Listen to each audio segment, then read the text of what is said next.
Welcome to the Business Growth Spotlight, where we shine the light and talk with business leaders from all over the world who are here sharing their expertise and wisdom so we can all grow together. I'm your host, Heidi Schalk, co-founder of HLH Growth Solutions, where we help businesses scale revenue using outside the box visibility and automation strategies. If you're new to the podcast, welcome. You're in for a treat. And I'm going to ask you to backtrack a little because we are on part 2 of this incredible conversation with my fantabulous guest. We had so much fun in our first conversation that I had to bring her back for a second conversation. So without further ado, I'm happy and feel so grateful to welcome back Vivienne Wagner with Houndstooth Media Group. So welcome back, Vivienne. Thank you so much for having me. This has been really fun and really engaging, and I'm really enjoying it. So I'm glad we get to do a part 2.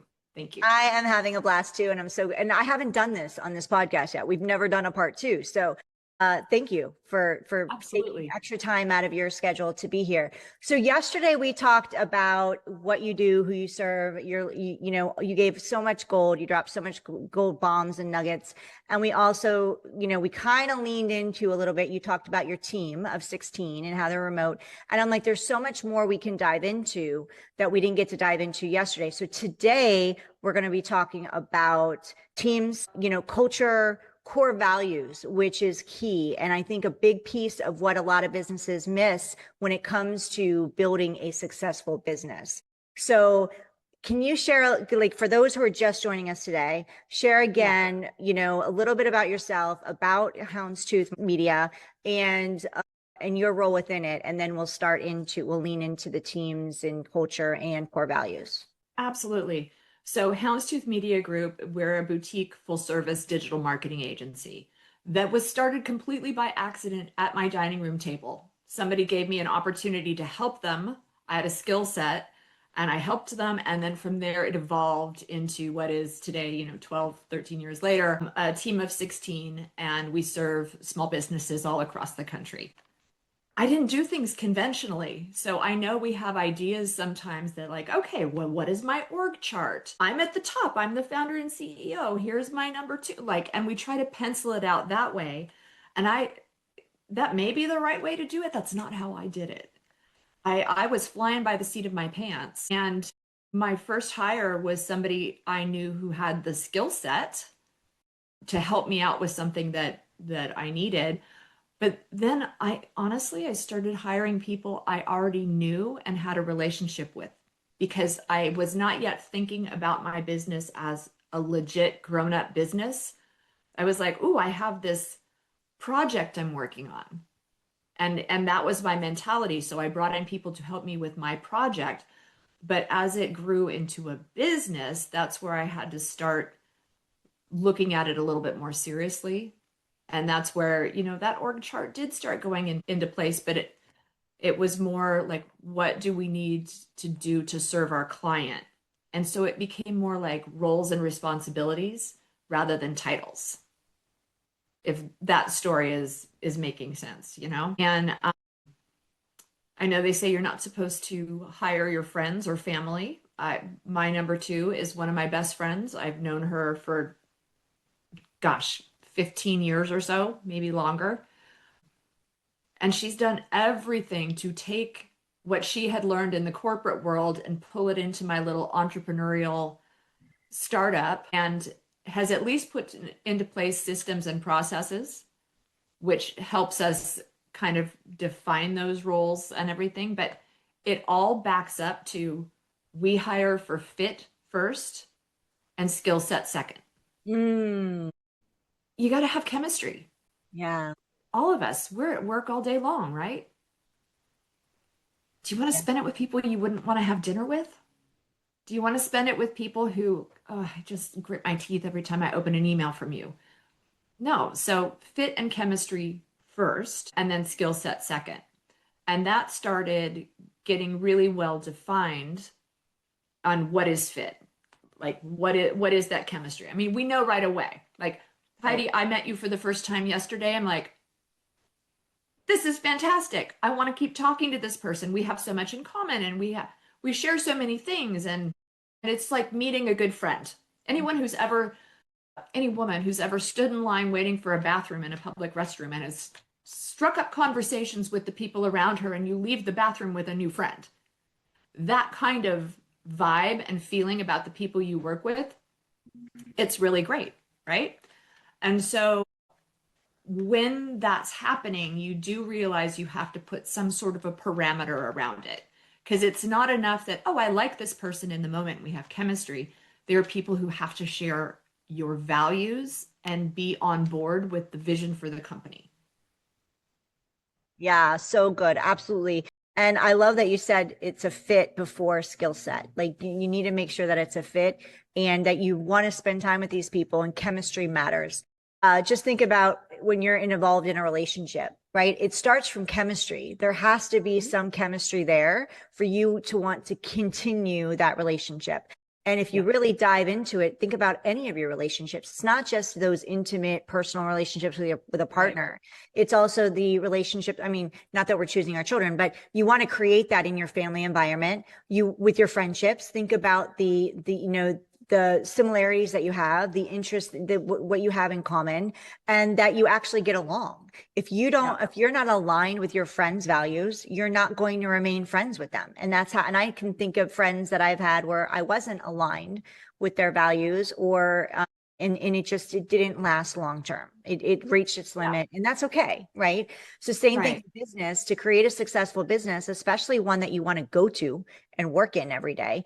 Like I always say, when I was coaching women a few years ago in business strategy, I said, make sure you don't forget about the fun.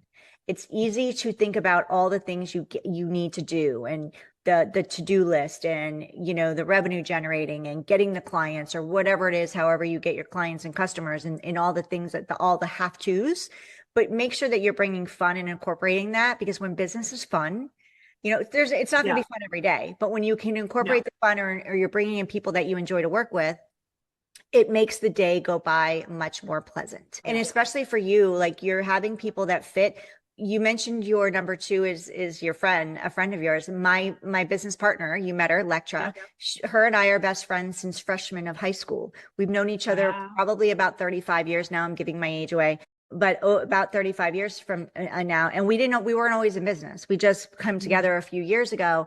But she's always been my best friend. She knows me more than anybody. She can tell me things probably I would take offense from other people Mhm. if they told Yeah. me. And vice versa. And she has a completely different skill set than I am. I'm more of the visionary, the creative. She's the one that says, okay, puts me in line of what has to get done, and always reminds me, this, I need this from you, or I need this from you.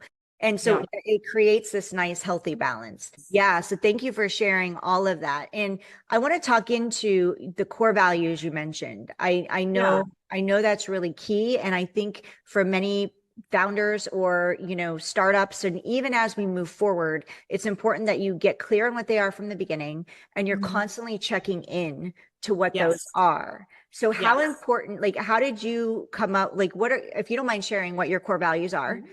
and then Absolutely. how are you making sure that when when you're adding to your team, that you're integrating that into the hiring process? Yeah, absolutely. And let me back up for a second, because we just talked a lot about chemistry and meeting Yeah. people and like having that instant connection and whatever. We can put that, like, what was it like dating? What as we enter into any of our relationships, I'm sure everybody in earshot has had a relationship where there's instant chemistry with somebody. And then as you got a little bit into the relationship, you're like, we don't have the same goals in life. We don't have the same values. Yeah. I can't believe you just did that. Like, I would not like, so chemistry is the start, it's the spark, but the core values that you share, that's where the longevity happens. Yeah. That's where the relationship building happens. So we're very, very clear on what our core values are. It's not words on a wall. I mean, we're a virtual company. I wish I had a lovely break room or conference room where I could put them all out there and what they mean, but I don't. We're virtual.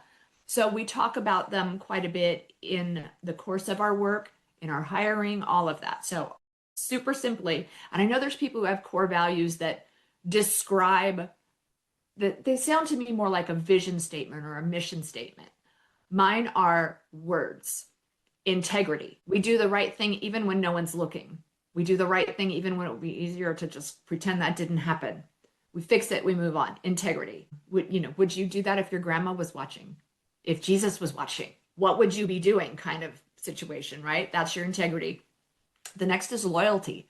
We're in this for the long haul. We have each other's backs. We will support each other and then figure out what is the lesson here later. Let's solve the problem. Let's make sure that you are taken care of, and if you make a mistake, you understand why, and that you're not fearful that you're going to just get hacked because of a mistake. We've got your back. We've got each other's backs. So then we also have kindness. That is a huge core value. You never know what anybody's going through. And if you are not willing to take a step back and just be kind and grant a little grace, that's a horrible way to go through life, and it's a horrible way to treat people, because you never know what somebody else is going through. So if you approach everything through the lens of kindness, even the people who are irritating you at some given moment or anything like you have to constantly do that check. Thankfulness comes through because we get to do this. We get to work from home. We get to build our own economy. We get to help other people build their businesses and build their own economies. We are even thankful for the mistakes that we make. Even when something bad happens, where is the silver lining in that? Yeah. How are we going to learn from this? How are we going to shore things up next time? Thankfulness is a huge one. And then our fifth is actually humor.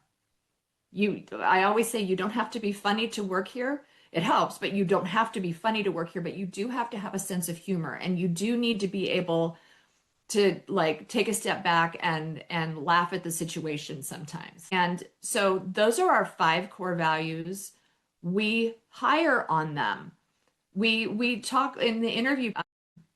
The gone are the days when I might call on a friend, can you help me with a project? Now, I meet people on their first day of work when we add somebody to the team.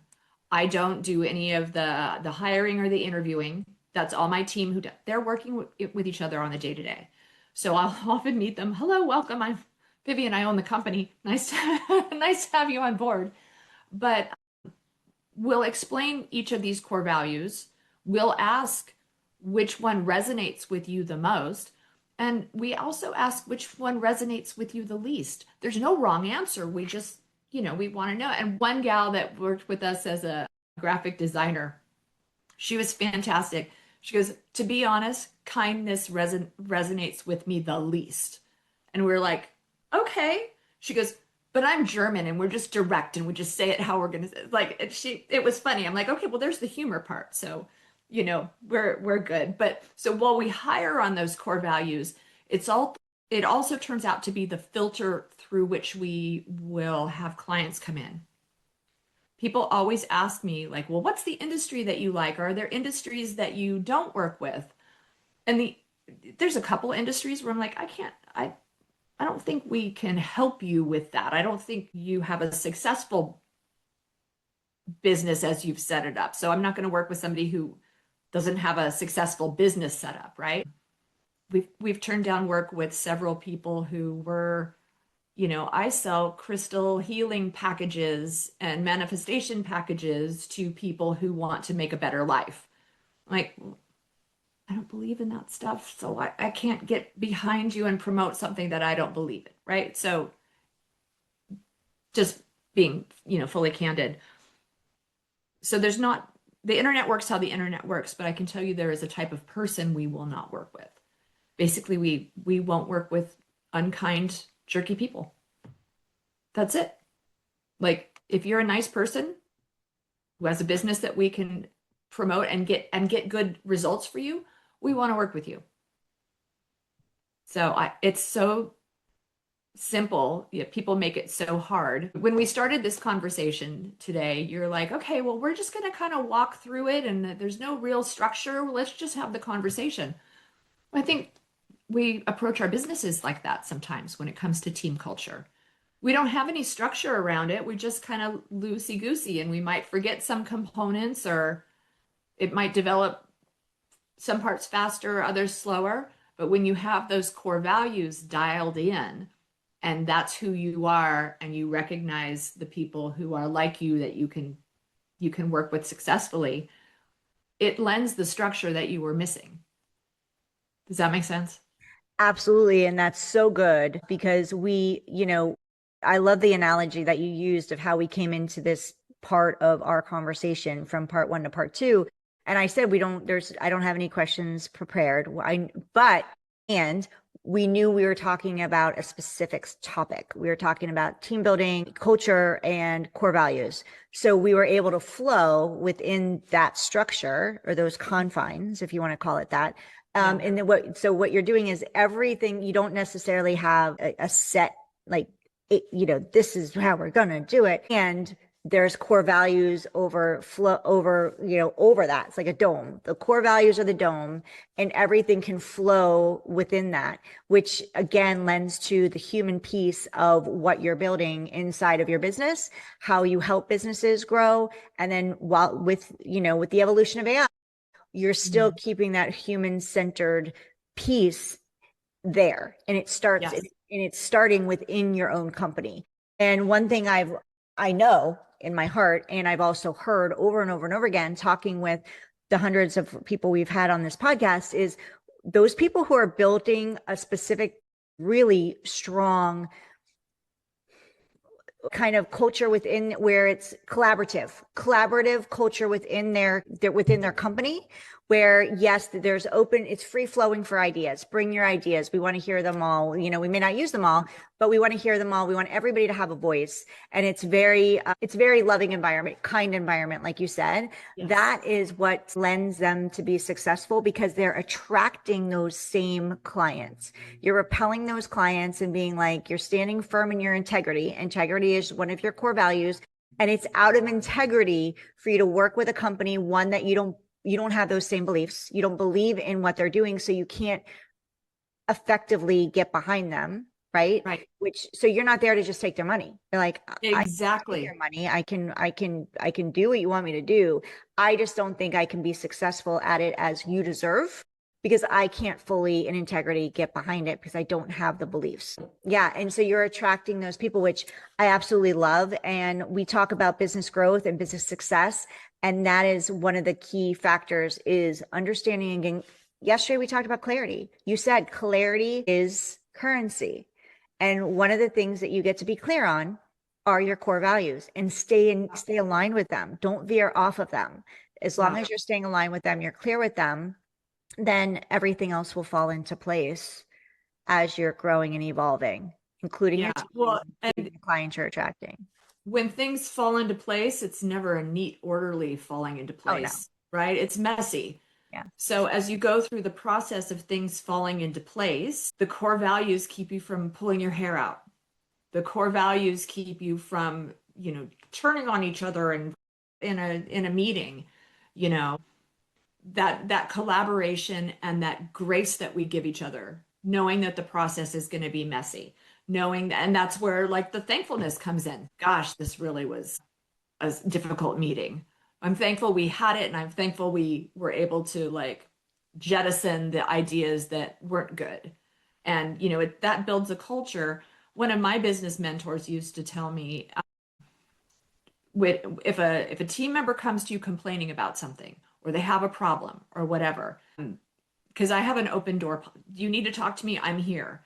But they were coming to me with everything, and I had inadvertently set up a situation where they felt maybe like they had to have every decision run by me. I don't want that. I trust these people enough that, okay, what the job is, what the outcome we want to get for the client is, the impact it might have on your fellow team members. What do you want to do? Stop coming to me and asking me what I want to do. I'd like final approval on what you've decided, because I should know what's going on in the company, at least an overview, right? I don't need to know the minutia, but I need to know the big picture. And my business mentor said they can come to you with their problems, but they must also come with potential solutions. And that was a game changer for me. And the thing that was so great is their potential solutions, in my opinion, were probably better than anything I would have come up with as a potential solution, because I'm not doing their job. And so when approaching the work with the team, I mean, we still have a hierarchy. There still is a, chain of command, if you will. But the fact that the newest, lowest person on the totem pole, for lack of a better phrase, they feel empowered, and it's okay to come to the highest person and say, I have this problem. I was thinking this. Could we do this instead? And, sometimes I'll be like, oh, yeah, thanks for that. You weren't here 2 years ago, but we tried that 2 years ago. It didn't work. Is there new information? Because 2 years later, who knows where we are, but never shooting them down, always instead just saying, let's pursue that. It's a collaborative partnership. This isn't a dictatorship. Yeah. Everything you said I've heard that before, what you just said about the open door policy. I spoke with a 7-figure coach on my other podcast a year or so ago. And that was one of the things, the biggest takeaway I had from our conversation was exactly that. She runs a small team and she runs a tight ship. She has open door policy. You're welcome to come with her with anything you need and a problem. But when you come to her with a problem, you must also come with potential solutions. So she'll hear it and how are we going to solve it? Right. So, Exactly. and that's effective. Because we're not just complaining to complain. We're not just spewing to spew. Great. We see there's an issue. It obviously was big enough for you to come to me. And what are the potential solutions that we can work through together to move forward? Yeah. The visual I have in my mind is I am a grown ass woman. I don't like vegetables. I don't have to eat them. Sorry. I'm going to just say that. But I like picture my team members coming to me with their dinner plate and going, I don't like vegetables. You eat mine. Like that's the problem that they've given to me with no solution. Yeah. So good. Right. So it's like, let me put this on your plate. Let me add more for you. Because I don't want to be working in the business as much as I want to work on the business. How are we growing and scaling? What are we doing to, have the operations be better and all of that? I don't want to do the day to day in it. Yeah. And that's where, getting the team really dialed in is so important. Yeah. And you also brought up that, your team they're heard. So you give them that space and that platform and the opportunity, open door, to be heard and seen. And also you empower them to be problem solvers. So, which is really important. Like when you were sharing that, I thought about my daughter, and literally this happened within the last 2 days. She has a new job. It's a brand new restaurant that's opening. She took time off of working. She's a junior in high school. She's a lot going on, but she got this new job. It pays very good money for her age. She's making, I don't know, $20 an hour is what she's making. That's a lot of money for a 17-year-old. Yeah. When you're working, and that's what they're paying all of them. But she's 17. And she came home crying on the soft opening night. She was like very frustrated because she's like, I know what I'm doing. But they're managing me because I'm a minor and they're limiting my hours. And I'm like, well, where were you worked before? Overworked you. And really we're breaking laws. Like at least they're sticking to the laws, and your value will be shown. And just give it time. And if in a month you're not happy, then we'll have a conversation. I don't want you to stay there just because the money's good. Like I'll never tell you that. I want you to be happy where you are, and also give it time to unfold. Literally yesterday was the next day, and she called me on break and she goes, I got a compliment. The lead trainer who's supporting us pulled me aside and was like, my gosh, you're just 17. You're really good. Or have you done that? She's like, yeah, I worked in one other place. And she's like, you're going to do really well here. And that just shot up her confidence. That really put her and it wasn't about the money. She could have been making 13 an hour. That compliment changed her entire mindset, her entire outlook.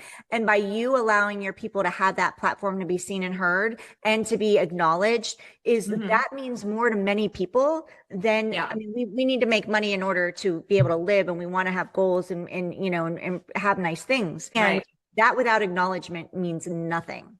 Yeah. It's interesting because one of the other things we did, so I should say I was raised by a 22-year career Marine Corps Master Gunnery Sergeant. That is as high as you go enlisted. Wow. My father ran a tight ship, not to throw the Navy in there. The Marines don't like that. But it was never like, oh, good job, you did what you're supposed to do, right? My dad's a very, very loving man. My mom's a retired nurse, so they're also very structured and whatever.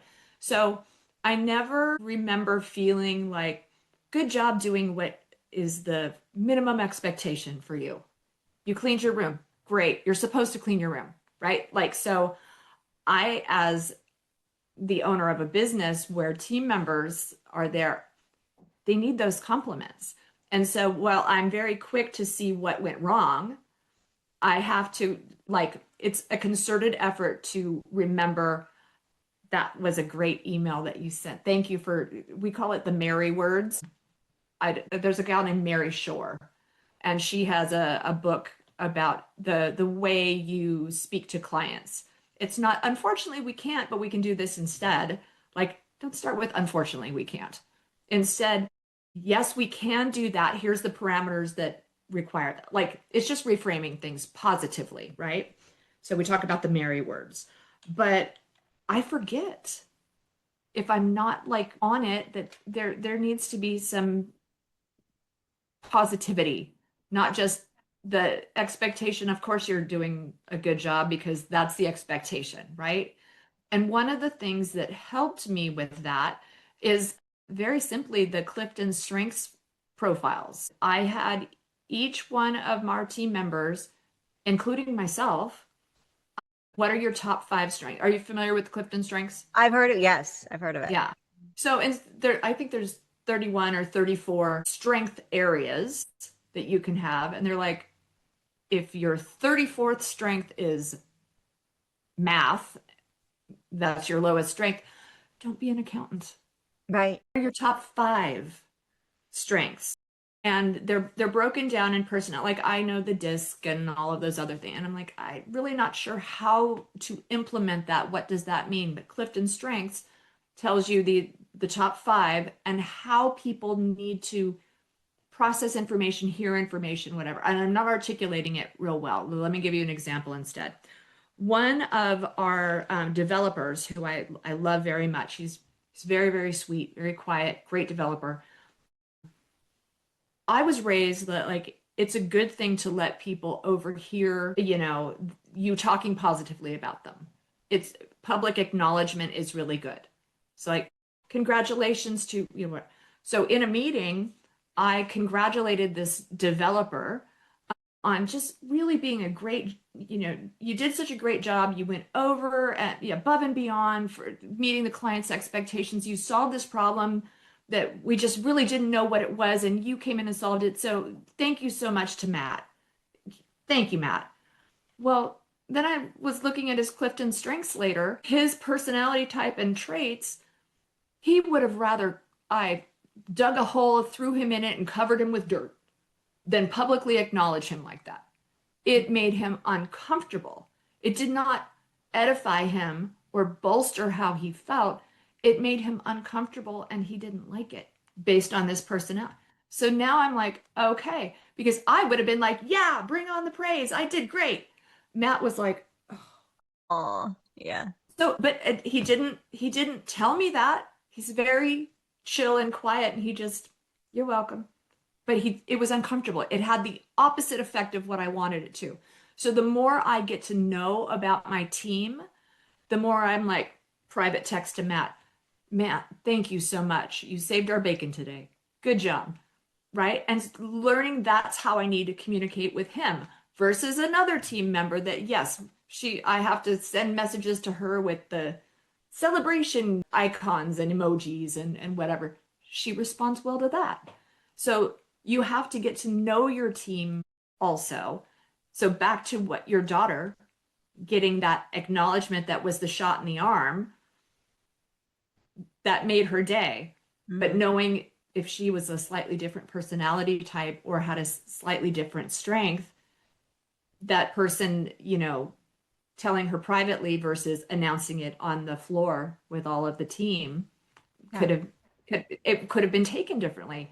And so that's where you start getting into the nuance of your company culture.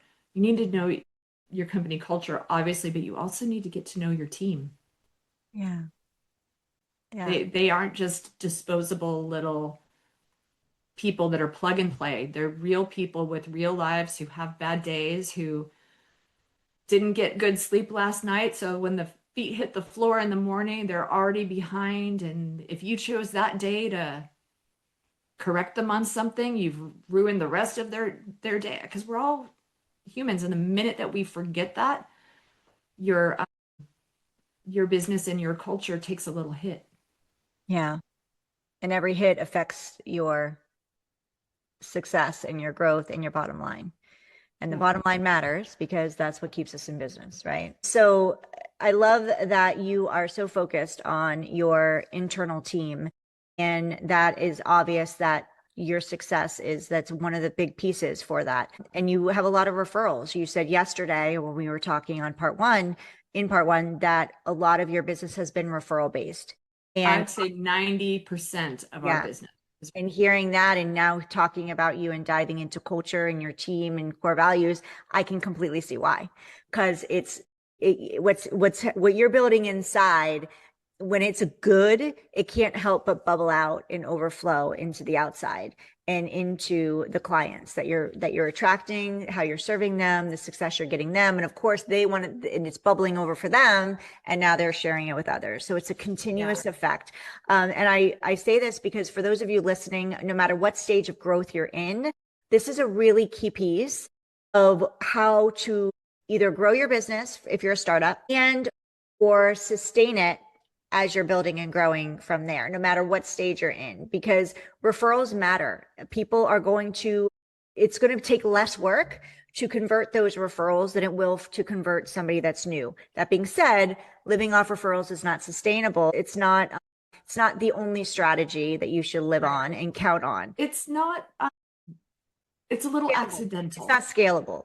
That's the word. It's not scalable, but it's important, right? We getting referrals is a piece that you should want to be making happen inside of your business because it's the easiest 100%. way you're going to get those new clients because they're going to convert easier because they're coming from somebody that's already won with you. They're already getting results with you. Lower cost of acquiring that customer. Exactly. So, but when you start from the inside, this is one piece that if you're not doing it, or if you're, whatever stage of business you're in, I invite you to take a moment, take some time, put it on your calendar and block it off for you to either get with your team who runs your other team, all your teams, or you get clear on what your core values are, making sure that depending on how far along you are in your growth, that those are being moved along the chain in filtering into your teams and into your employees and your staff, because that is, and if you can gauge your success, look at it, go look at your numbers. Are they going down? Are they going up? How is your team functioning? How are your team leaders leading? Is everybody aligned in the process and who you're bringing in? Do you have a system in place to make sure that the people that you're bringing in understand what those core values are? Everybody has a mission statement and that's all good. But I'm a believer on, even if you don't have a mission statement, as long as you're true that you have your core values defined and you're bringing in people that are aligned with that, you're going to be fine. You're going to do it pretty okay. Yeah.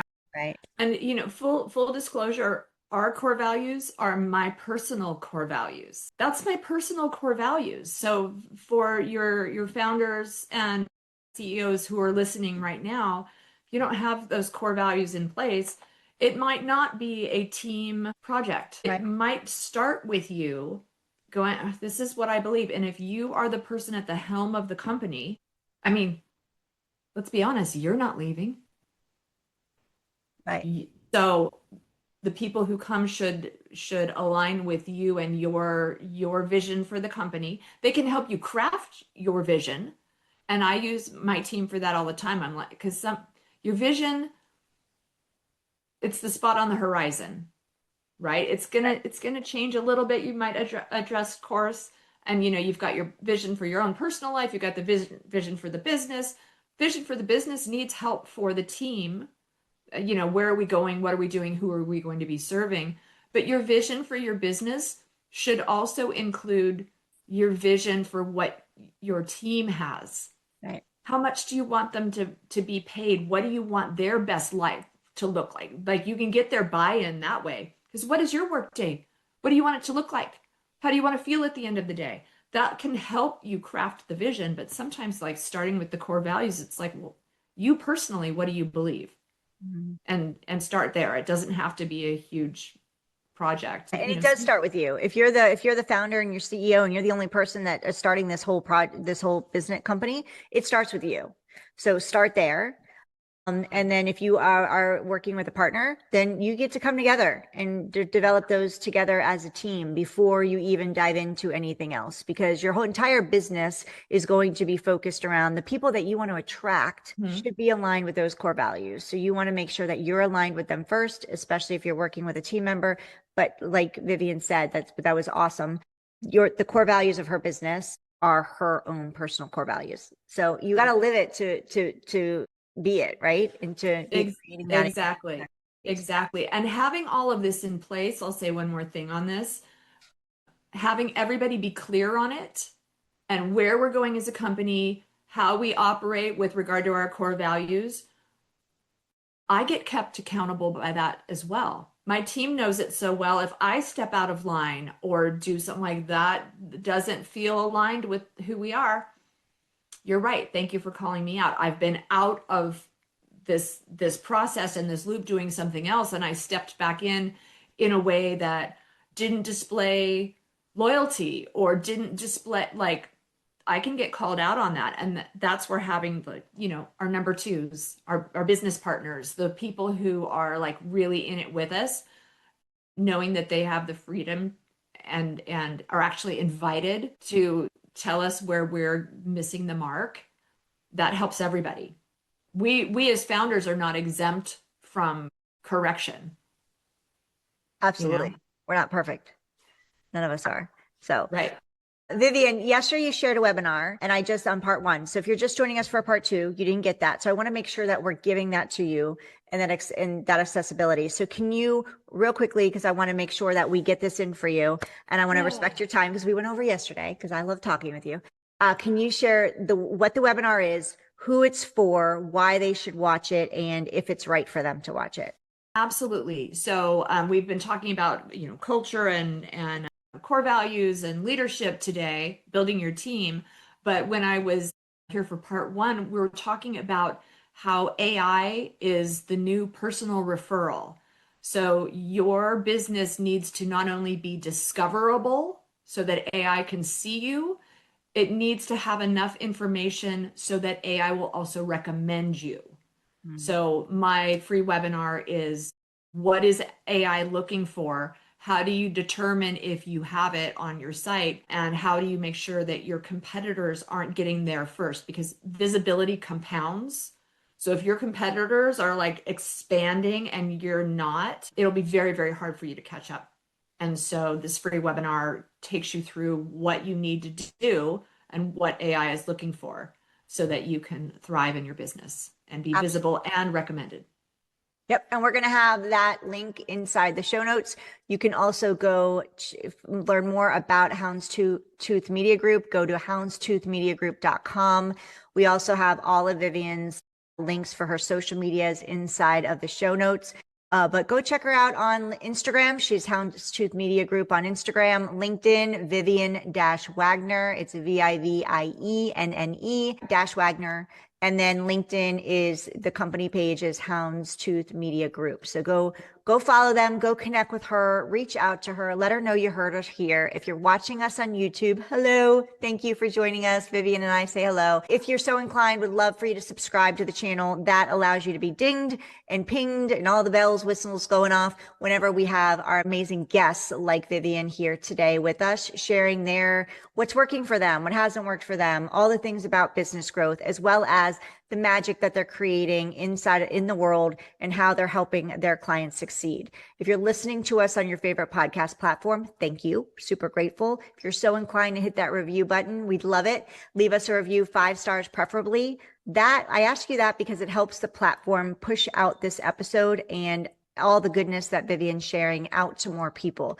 If you know of anybody that would benefit from hearing Vivienne, whether it's on YouTube or on your favorite podcast platform, and learning more about Houndstooth Media Group, please share this. Please send them the link to this interview. Let them know that Vivienne's out there, is here. Let them know she's available and all about her company and how she can help them. Vivienne, before I let you go, is there anything else you'd like to share or say before we wrap part 2 of this incredible conversation? No, not really. I think we covered so much. Just I think the advice is, people who are listening to this are founders and entrepreneurs and taking a risk. And like I saw somebody say, "Oh, I have no fear." I got plenty of fear, but I don't let it stop me. Right. It's okay to be afraid. You just do it afraid. You say yes to opportunity and figure out how you're going to do it along the way. But it's fine to be afraid. Just make sure that you keep going. Yeah. And if you hear people saying that, don't compare yourself to them. That's comparisonitis it can be a stopper, and don't allow that to happen. Reach out to people that are your people, connect with those people. Connection is currency. Clarity is currency. Bring clarity and connection together, and you've got a winning in your core values, the CCCs, and you've got a successful business on the horizon. It's all going to happen. So reach out to Vivienne. Thank you, Vivienne, for your time. I love what you said. Don't let fear stop you. Everybody that I know has fear. We all have it. And it's going to keep showing up as long as you're if somebody doesn't have fear, that tells me they're not stretching. They're not stepping out of their comfort zone. Yeah. Every time we try something new, we will eventually get comfortable there. It's uncomfortable till it gets comfortable. And then once we're comfortable, it's time to get uncomfortable again. And that's by stepping out of that box and getting out of that comfort zone. So, and that's where the fear shows up again. And that fear is something to embrace and go, okay, let's go. Let's go. Because growth happens on the other side of the fear. Exactly. I love that. So thank you, Vivienne. Thank you all for listening to us today on part 2 of this awesome conversation. And I look forward to seeing you on the next episode of the Business Growth Spotlight.